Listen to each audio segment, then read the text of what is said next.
Hello বন্ধুরা, আপনারা সকলে কেমন আছেন? আশা করি সকলে ভালো আছেন।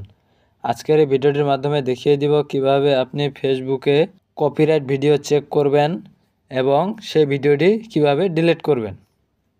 তার আগে আপনি আমার চ্যানেলে নতুন হয়ে থাকলে চ্যানেলটি সাবস্ক্রাইব করে পাশে থাকা বেল আইকনটি ক্লিক করে দিবেন পরবর্তী সকল ভিডিওর নোটিফিকেশন পাওয়ার জন্য। এর জন্য আপনাকে প্রথমে ফেসবুকে প্রবেশ করতে হবে। তারপর 3 লাইন অপশনে ক্লিক করে দিবেন। ক্লিক করার পর একটু নিচের দিকে যাবেন, এখানে হেল্প অ্যান্ড সাপোর্ট নামে একটি অপশন আছে, এখানে ক্লিক করে দিবেন। ক্লিক করার পর এখানে সাপোর্ট ইনবক্সে ক্লিক করে দিবেন। ক্লিক করার পর এখানে ইওর অ্যালার্টস এই অপশনে ক্লিক করে দিবেন। তারপর এখানে দেখা যাচ্ছে যে আমার এই আইডিতে 2টি ভিডিওতে কপিরাইট এসেছে।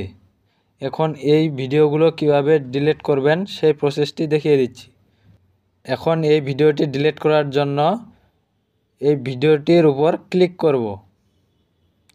ক্লিক করার পর এখানে সি ডিটেলস নামে এই অপশনে ক্লিক করে দিব।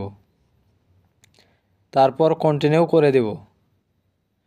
আবার কন্টিনিউয়ে ক্লিক করে দিব। তারপর আবার কন্টিনিউয়ে ক্লিক করে দিই। এখন এখানে 3 নম্বরে আছে রিমুভ ভিডিও, এই অপশনে সিলেক্ট করে দিব। সিলেক্ট করার পর আবার কন্টিনিউয়ে ক্লিক করে দিব। তারপর এখানে ডিলিট ভিডিওতে ক্লিক করে দিব। এই যে দেখুন, ইওর ভিডিও ওয়াজ রিমুভড। এখন আমার এই কপিরাইট ভিডিওটি ডিলিট হয়ে গেল। এভাবে আপনি খুব সহজেই কপিরাইট ভিডিও চেক করে ডিলিট করে দিতে পারবেন। ভিডিওটি ভালো লাগলে ভিডিওটিতে একটি লাইক এবং ভিডিওটি কেমন হয়েছে তা কমেন্টের মাধ্যমে জানিয়ে দিতে পারেন। ধন্যবাদ সকলকে।